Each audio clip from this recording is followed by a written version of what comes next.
지금부터 건국대학교 미래지식교육원 부동산연구회 미구연 2025년 첫 번째 세미나를 시작하겠습니다. 네, 조변입니다. 여러분 요즘은 유튜브 시대라서 좋은 강의 같은 경우 유튜브에도 굉장히 많이 있습니다. 제가 오늘 여러분께 특정한 주제로 강의를 드리기는 하나 여기서 얻어가는 지식은 방대한 정보의 바다에 비하면 정말 극히 미미할 것으로 생각이 됩니다.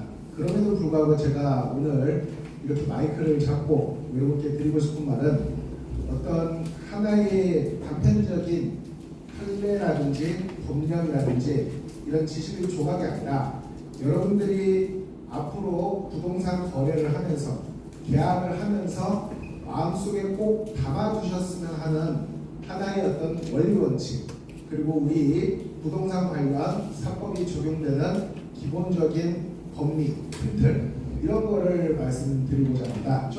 이 계약이라는 게 뭡니까? 계약. 여러분 여기 제가 오늘 계약금, 가계약금, 그 다음 중도금, 위약금까지 얘기하려고 그러는데 그럼 제일 먼저 계약이 뭔지 알아야 되겠죠? 계약이라는 게 뭐죠 도대체? 서로 간의 약속. 약속. 예. 약속 어떤 약속? 문서로서 하는 약속.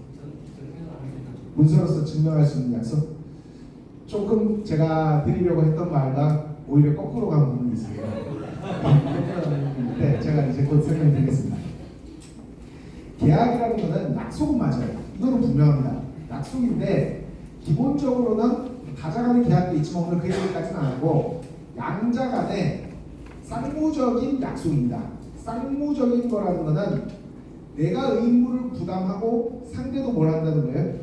의무를 부담한다는 거예요. 말은 제가 쉽게 합니다. 계약이 특정될 정도면은 계약금 대입회사. 계약의 목적물이 특정도 안 되었으면은 그냥 반환해야 된다 쉬운데 매도인과 매수인이 어느 정도 대화를 하고 어느 정도 이야기를 주고 받아야지 특정이 되었는지는 사실 누구마다 생각이 다를 수 있냐면은 판사마다 생각이 다를 수도 있겠죠. 그죠?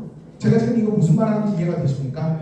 우리는 특정된다, 특정되지 않았다라는 얘기만 하고 있는데 실무적으로는 그 둘 사이 대화라든지 뭐 주고받은 쪽지가 있다면 쪽지, 카톡이 있다면 카톡이나 문자 등을 봐서 어느 정도 특정된 것만으로 이거는 목적물 계약의 내용이 충분히 특정됐다라고 생각을 할 수 있는 판사가 있는가 하면은 어떤 판사가 보면은 이거는 아니다. 이 정도로는 도저히 계약의 주요 내용에 대한 의사의 일치 합의가 있다고 볼 수 없다라고 생각할 수도 있겠죠. 이해하셨습니까? 네. 그렇기 때문에 실제 재판을 하게 되면은 결론이 똑같은 것 가지고도 얼마든지 판사에 따라 또 여러분을 조력하는 변호사에 따라 내용이 얼마든지 어떻게 될 수 있다? 달라질 수 있다는 거예요. 자, 그래서 이런 거 한번 볼까요? 제가 이제 변호사로 일을 하다 보면은 누군가가 저한테 상담 전화를 합니다. 상담 전화를 해서 제가 지금 부동산 거래를 했는데 가계약금만 주고 받았어요. 그래서 제가 선생님은 얼마짜리 부동산입니까? 그러면은 이게 물건 가격은 10억짜리예요. 10억짜리. 그러면은 가계약금 얼마 주고 받으셨습니까? 제가 이거 사려고 10억짜리 사려고 했는데 계약금이 1억이면 당장 줄 돈도 없고 그래서 그 자리에서 제가 300만 원 줬어요. 300만 원. 계약서 쓰셨습니까? 계약서 같은 거는 안 썼습니다. 그런데 이 매수인이 이 물건을 포기하고 싶어요. 이 물건을 안 사고 싶어요.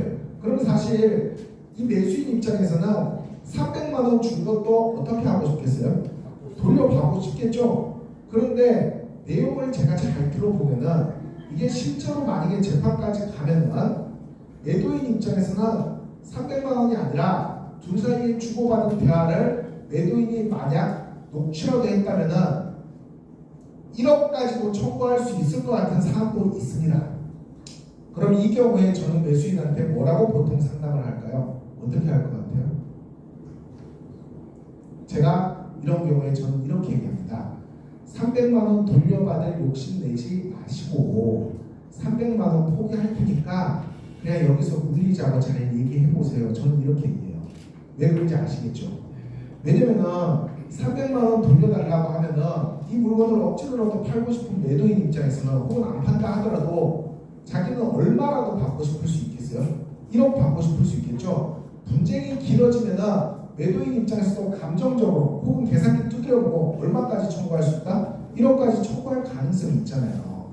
근데 여기서 만약에 매수인이 순순히 나 지금 당장 즉시 300만 원 포기한다. 그리고 그 말 한지 둘이서 지금 300만 원 주고받은 지 막 1시간밖에 안 됐어요. 근데 막 매수인이 지금 나 너무 잘못한 것 같아. 급히 변호사한테 전화해서 도와주세요 해서 제가 300만 원 포기하면 매도인 입장에서는 어쨌든 뭐 계약서 쓴 것도 없고 자기가 녹취하고 입증을 할 수 있다 하더라도 재판까지 가면 어떻게 될지도 모르고 그러면 어쨌든 매도인 입장에서 가만히 앉아서 얼마 그냥 생긴 거예요. 300만 원 생긴 거죠. 그러면 놔줄 가능성도 있는 거예요. 이해하셨습니까? 제가 여러분한테 이 얘기를 드리는 이유는 제가 여러분에게 원래 아까 세 가지 경우의 수 중에서 가계약금만 포기한다라는 거는 정답에는 있어요? 없어요? 없어요. 그러나 저는 실무적으로 그런 상담을 해주는 경우가 제일 많습니다. 그러니까 여러분이 아셔야 되는 것은 어떤 계약 관련 분쟁이 복잡해지고 격화됐을 경우에 내 나름대로 판례 공부하고 내 나름대로 증거 모아서 분쟁에 뛰어들어서 충분히 이길 수 있다고 생각했음에도 불구하고 실제 재판을 했을 때 패소하는 경우도 있기 때문에 실익이 있는 다툼을 하셔야 된다는 거예요. 자존심이라든지 혹은 공부한 법리라든지 혹은 내가 가지고 있는 증거가 충분히 나를 보호해 줄 것이라고 확신하시면 곤란하다는 얘기입니다. 그것이 결국에는 더 큰 손해가 될 수도 있기 때문에 항상 내가 이쯤에서 분쟁을 심화시키지 않고 상대랑 타협을 해서 적당히 마무리 짓는 게 어떨까라는 생각도 해보셔야 된다는 거예요. 이를 잠깐 해보도록 하겠습니다. 중도금, 이것도 매우 중요한 얘기입니다. 중도금이라는 게 뭐예요? 중도금이라는 게 왜 있죠? 중도금, 통상. 중도금이 왜 있을까요? 예를 들어 8억짜리 부동산, 계약금, 8억짜리 부동산 계약금, 10억짜리랑 좀 편하게 10억짜리 부동산 계약금 통상 얼마죠? 1억이죠? 그러면 중도금 중간에 얼마로 할까요? 중도금 1차, 2차 하지 말고 그냥 중도금 한 5억을 할까요? 5억. 그러면은 잔금은 얼마가 되겠어요? 4억 잔금. 그러면 10억이잖아요. 그죠? 그럼 이 중도금은 어떤 의미를 가지고 있다? 중도금이라는 거는 중도금 지급을 하게 되면 그때부터는 뭘 할 수 없다? 계약금 포기 혹은 계약금 반환에 의한 뭘 할 수 없다? 계약 해제를 할 수 없다. 이것 때문에 중도금이 중요한 의미를 가집니다. 자, 지금 강사가 하는 말이 너무 추상적이고 모호해서 무슨 말인지 못 알아듣겠다 하는 분들을 위해서 제가 다시 한번 상세히 통상적인 경우를 설명할게요. 제가 김 소장이랑 10억짜리 부동산을 거래를 했습니다. 10억짜리 부동산. 10억짜리 부동산을 1월 1일에 거래를 하면서 우리 이 10억짜리 부동산 1월 1일에 오늘 계약하고 1억 주고 받는 거야. 그래서 김 소장이 매수인이고 제가 매도인이에요. 제가 1억을 받았어요. 그 다음에 중도금은 2월 1일로 하자. 그리고 2월 1일에 중도금을 5억을 받기로 했습니다. 그리고 2월 1일에 제가 중도금을 5억을 받으면은 그 다음에는 김 소장 입장에서는 이게 나 진짜 이 집 살려고 했는데 이제 보니까 너무 아닌 것 같아. 그냥 계약금 포기하고 해지하고 싶어. 중도금은 형님이 돌려줬으면 좋겠다라고 생각을 해도 기본적으로 계약금 포기하고 해지할 수 있습니까? 없습니까? 없어요. 왜냐면은 중도금 기입이 돼버렸기 때문이죠. 이해하셨습니까?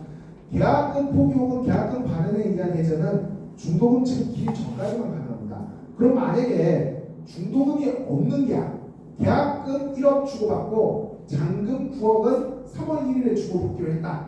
그러면은 계약금 포기 혹은 계약금 반환에 의한 해제가 2달 동안 가능한 겁니다. 중도금이 없으니까요. 잔금 지급 기입 전까지는 다 가능하겠죠? 이해하셨습니까?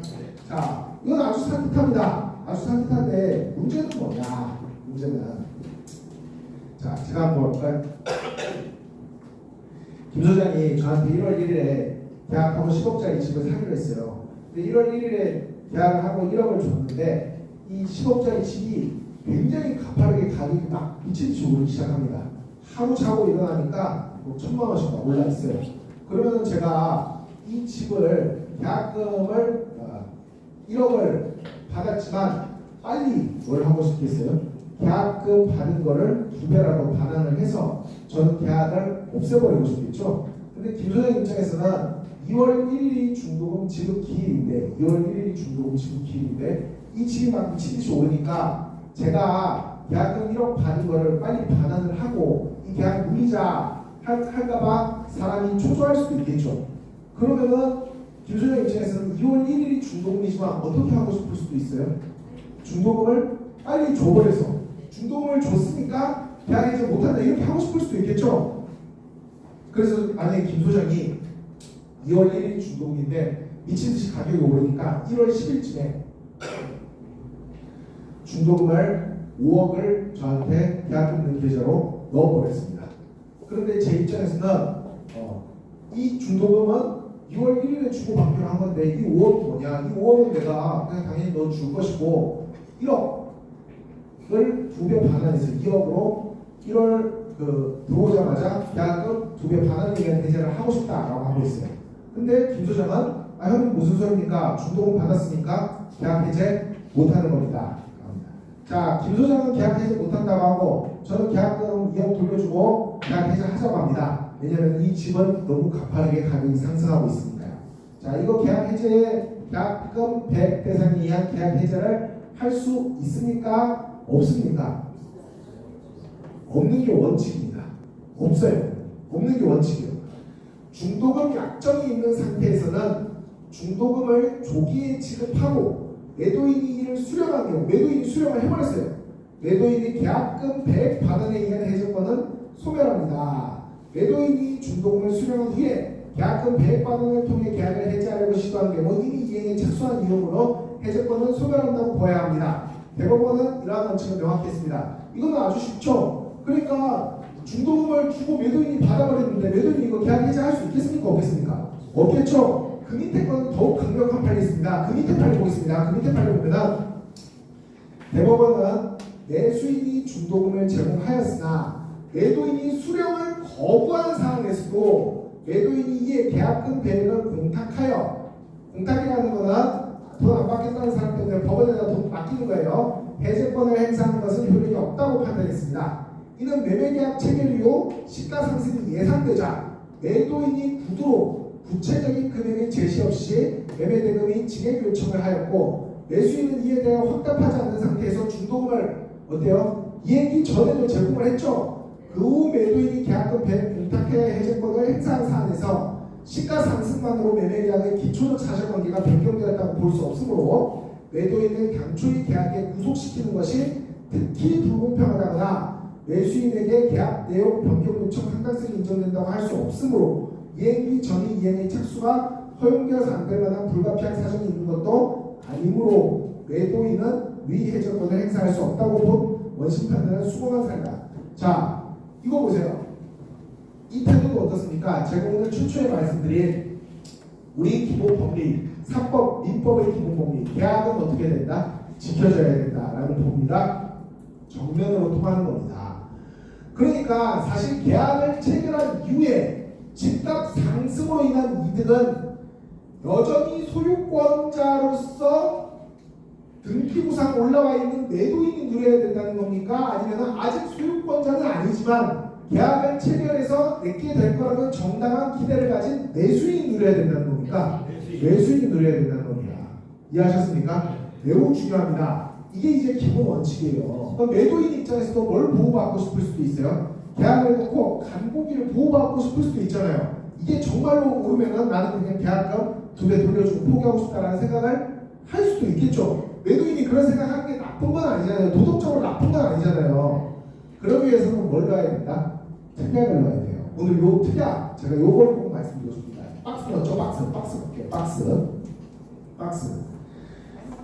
그 밑에 박스 있죠? 매도인이 이러한 상황을 방지하기 위해서는 여러분 보고 계시죠? 박스는 매도인이 이러한 상황을 방지하기 위해서는 저거 한번 봐볼게요. 특약을 활용하는 것이 바람직합니다. 예컨대 매수인은 중도금 지급기 이전에 중도금을 지급할 수 없으며 매도인은 중도금 지급기 이전에 제공된 중도금의 수령을 거부할 수 있다. 특약을 넣으면 되는 거예요. 특약이 없으면은 매수인이 막 밀어넣을 수 있지만 계약서에 이런 특약을 박아버리면 누구를 보호할 수 있다? 매도인을 보호할 수 있다는 거죠.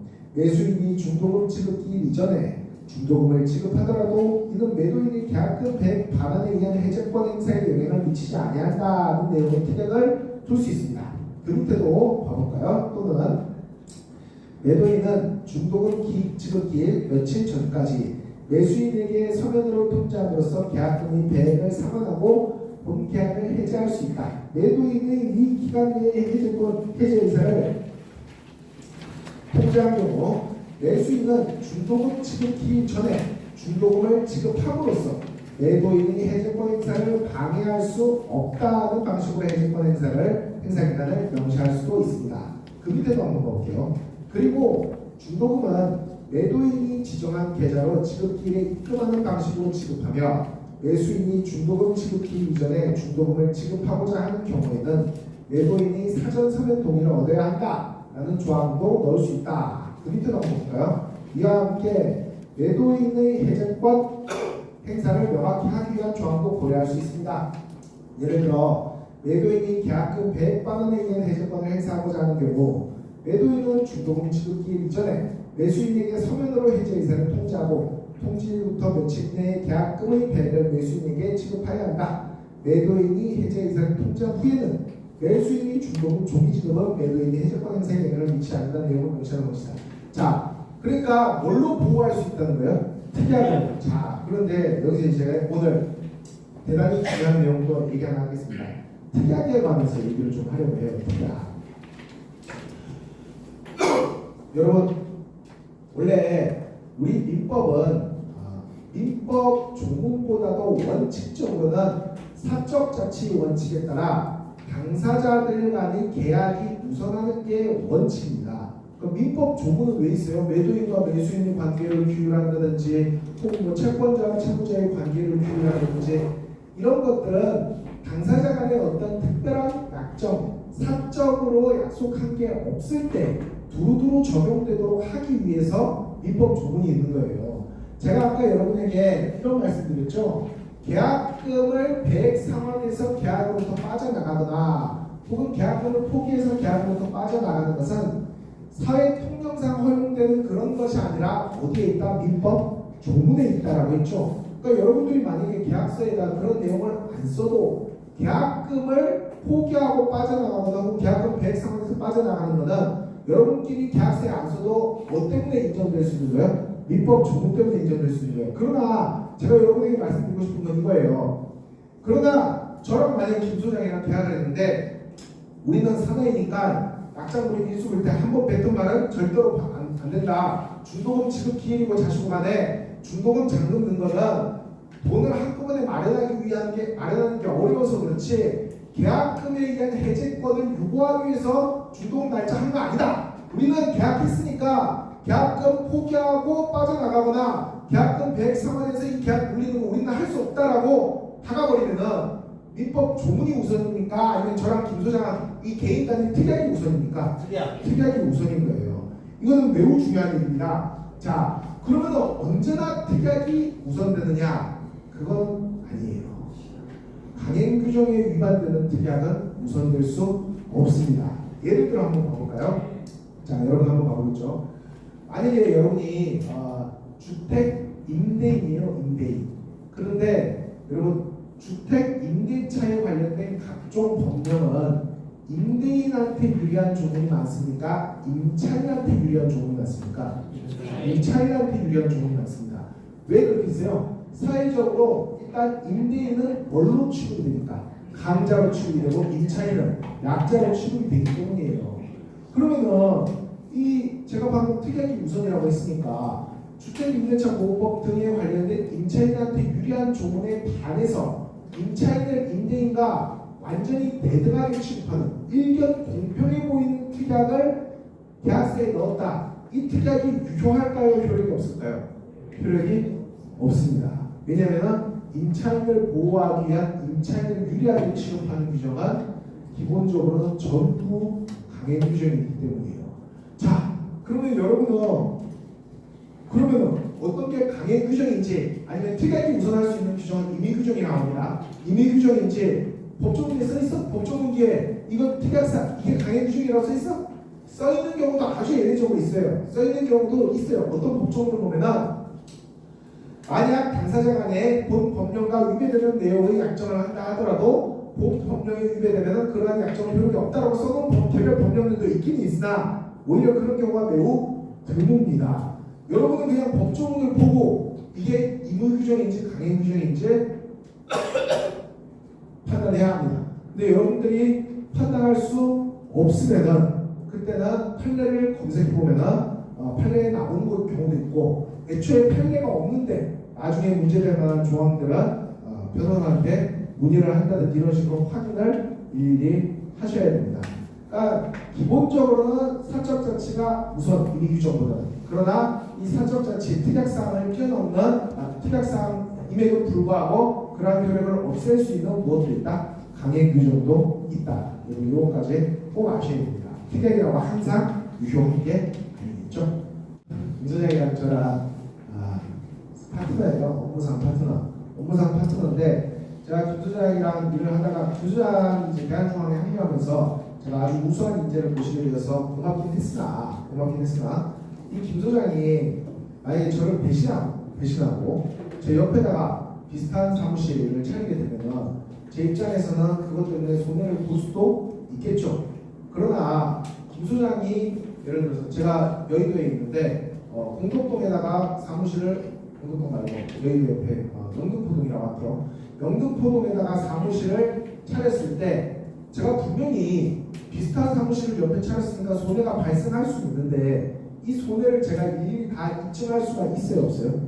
없겠죠. 그런 경우에 김소영이랑 저랑은 이런 얘기를 할 수 있어요. 만약에 우리가 상호 협의는 어쨌든 헤어지게 되는 경우에 김 소장이 영등포구에다가 공인중개사 사무소를 차리면은 그로 인해서 공인중개사 사무소 차리는 걸 금지한다. 만약에 차리게 되면은 위약금으로 김 소장은 조계 변호사에게 금 5천만 원을 지급한다.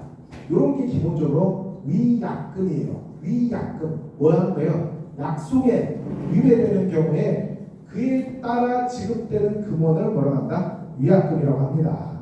그러면은 제가 여러분의 이 얘기를 왜 했냐? 계약금이 기본적으로 위약금으로 적용된다고 생각하는 분들이 너무나 많은데 우리 판례 입장은 그렇지 않다는 것을 말씀드리기 위해서입니다.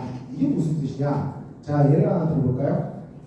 제가 김 소장이랑 10억짜리 부동산 계약을 했어요. 그리고 1억의 계약금을 제가 김 소장한테 받았습니다. 그리고 중도금 지급 기일이 됐는데 김 소장이 중도금을 계속 못 내고 있어요. 계속 못 내고 있고 그렇다고 해서 특별히 뭘 하지 못합니다. 제가 김 소장한테 야 빨리 중도금 줘. 형님 제가 돈이 없어요. 그럼 어쩔 거야? 저도 어떻게 해야 될지 모르겠네요. 중도금 지급 기일이 한 달, 두 달, 세 달, 네 달 계속 지나갑니다. 그래서 제가 어느 날 김 소장한테 묻는 거예요. 너 중도금 지급 못했으니까 네가 준 1억 그거 내가 갖는다. 제가 가질 수 있어요? 가질 수 있다면은 이거는 계약금을 뭘로 해석한 거예요? 위약금으로 해석한 거예요. 그런데 기본적으로 계약금은 위약금으로 해석되지 않습니다. 김 소장이 중도금을 지급하지 못해서 제가 어떤 손해를 입었다면은 그 손해를 입증해서 손해배상을 김 소장한테 청구하고 그 손해배상액을 받을 수 있는 게 원칙이지 그냥 약속을 못 지켰으니까 계약금을 뭘로 취급해서 위약금으로 취급해서 몰취하는 것은 우리 법원이 허용해주지 않습니다. 그러나 그렇게 하고 싶을 수도 있죠. 요거는 사적자치상 허용됩니다. 계약금에 관련된 계약서를 쓸 때 계약금은 무엇으로 작용한다는 걸 명시적으로 써야 되냐면 위약금으로 작용한다는 그 단어를 꼭 써야 돼요. 그런 경우에만 계약금이 뭘로 취급된다? 위약금으로 취급되지 그 외에는 계약금을 함부로 위약금으로 취급하는 것은 기본적으로 계약을 지키지 못한 사람에게 너무나 불리한 해석이기 때문에 그런 식의 해석은 허용되지 않습니다. 그런 내용이 좀 있습니다. 박스 한번 봐볼게요. 박스. 여러분 제 양가로 5번에 위약금 있죠? 제일 밑에 뭐라고 써 있습니까? 예를 들어 계약을 위반할 경우 계약금은 위약금으로서 상대방에게 귀속된다. 또는 계약 위반 시 계약 금액의 계약금을 배액을 위약금으로 지급한다와 같이 계약서에 위약금의 의미가 구체적으로 드러나는 문구가 있어야 합니다. 단순히 계약금은 매도인에게 귀속된다. 이 말에는 지금 무슨 단어가 없어요? 위약금이라는 단어가 없죠.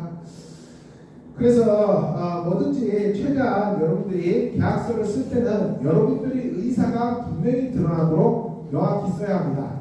자, 여기서 굉장히 중요한 얘기 하나 하도록 하겠습니다. 자, 이건 어떨까요? 계약서는 계약의 내용을 이루는 것은 맞지만 실제로 계약은 낙성 불효식이기 때문에 계약서의 가장 중요한 의미는 증거로서 활용되는 거라고 있습니다. 그죠? 그런데 둘 사이에서 계약서를 썼는데 계약서와 배치되는 내용의 녹취 파일이 있어요.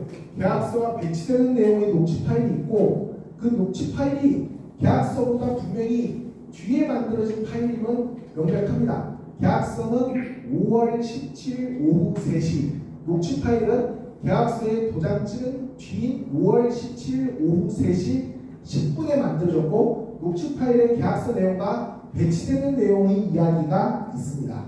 자, 이런 경우에 계약서가 우선할까요? 녹취 파일이 우선할까요? 계약서. 어떨까요? 계약서. 매우 애매합니다. 죄송합니다. 매우 애매하다고 말씀을 드릴 수밖에 없습니다. 녹취 파일에 양 당사자가 분명히 이 점은 계약서와 다르지만 우리 실제로는 이렇게 합시다라는 정도의 내용이 있다면은 계약서보다 뭐가 우선할 수 있지만 녹취 파일이 우선할 수 있지만 양 당사자 사이에 계약서와 배치되는 내용이라는 걸 서로 인지하고 있다는 수준의 녹취가 없는 상황에서 그저 다른 얘기만 했다면은 이 녹취 파일의 내용은 누군가가 1년 착오를 일으키고 계약서와 다른 내용을 얘기했을 수도 있다고 해석되기 때문에 명백한 증거인 무엇이 우선할 수 있다? 계약서가 우선할 수 있다는 거예요. 이해하셨습니까? 그러나 둘이서 명확히 계약서에는 이렇게 돼 있지만 우리 이렇게 합시다 하면은 녹취 파일이 우선하는 겁니다. 자, 그래서 여러분들이 실제로 분쟁을 예방하기 위해서는 계약서를 꼼꼼히 작성하는 것도 중요하지만 항상 여러분 마음속에 이 생각도 있어야 돼요. 저 사람이 내 대화를 다 녹음하고 있을 수도 있다. 실제로는 그런 경우가 너무나 많고 여러분도 여러분을 보호하기 위해서는 사실 뭘 하는 게 좋겠어요? 녹음을 하는 게 좋기는 합니다. 물론 더 좋은 거는 양 당사자 사이에 음흉하게 안 하고 계약서에 꼼꼼히 드러나도록 특약을 적고 그러는 건데 분쟁이 생겼을 때는 꼭 예상치 못한 불이탈을 맞기도 하기 때문이죠. 원상복구. 요 얘기만 잠깐 하고 계시기 때문에 이 원상복구 문제 잠깐 얘기하도록 하겠습니다. 합이라는 세무사가 세무사 사무실을 찾고 있었어요. 찾고 있었는데 중개사가 세무사 사무실을 하나 소개해주면서 옛날에 을이라는 세무사가 쓰던 사무실인데 을 세무사는 장사가 잘 돼가지고 아주 큰 데로 갔다. 그런데 지금 여기 보면은 세무사 사무실에 필요한 칸막이도 있고 회의실도 갖춰져 있고 공사 다 돼 있으니까 요거 그대로 임대인한테 받아서 쓰면 될 겁니다 라고 각 세무사한테 소개를 해줘요. 그리고 그 세무사 사무실의 실제 그 건물주는 병이라는 임대인이었어요. 병. 그 병이라는 임대인이랑 갑이라는 세무사가 계약서, 세무사 사무실 계약서를 쓰면서 임대차 기간이 끝나면은 원상복구한다라는 문구를 임대차 계약서에 넣었습니다.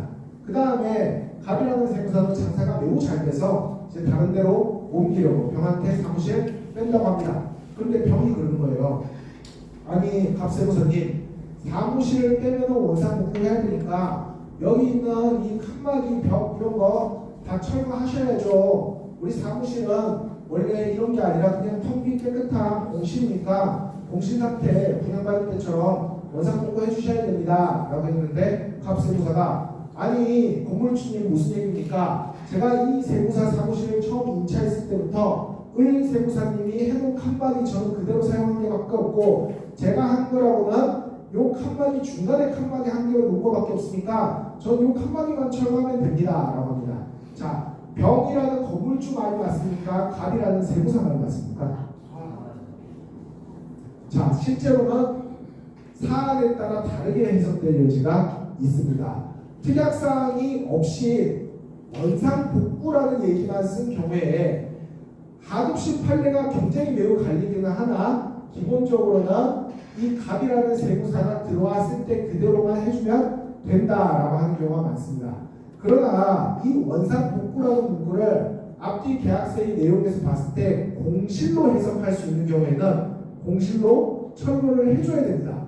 그러면은 갑 세무사 입장에서는 특약사항을 처음에 넣을 때부터 뭐라고 넣는 게 안전하겠어요?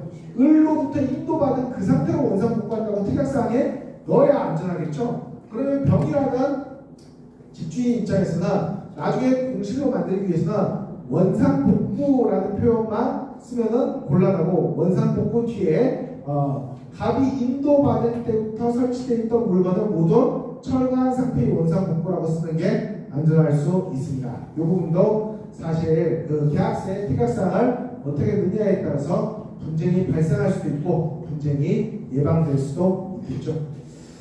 자, 사실 제가 오늘 준비한 건 더 많은데 시험에서 뒤에 해봐야 지금 그 길게 할 수가 없기 때문에 이 정도만 하도록 하겠습니다. 제가 대강 1시간 정도 했는데 여러분에게 제가 말씀드리고 싶은 거, 여러분들 항상 이 분쟁이라는 건 생길 수 있다고 생각하고 예방하는 자세, 그리고 기본적으로 우리 법리는 약속한 거는 지켜져야 된다는 입장을 해석된다는 것을 명심해 주시고, 부동산 관련 법률행위 계약 관련해서 문제가 없는 돈 벌 수 있는 그런 부동산 관련 계약할 수 있었으면 좋겠습니다. 제 오늘 강의는 여기서 마치겠습니다. 감사합니다.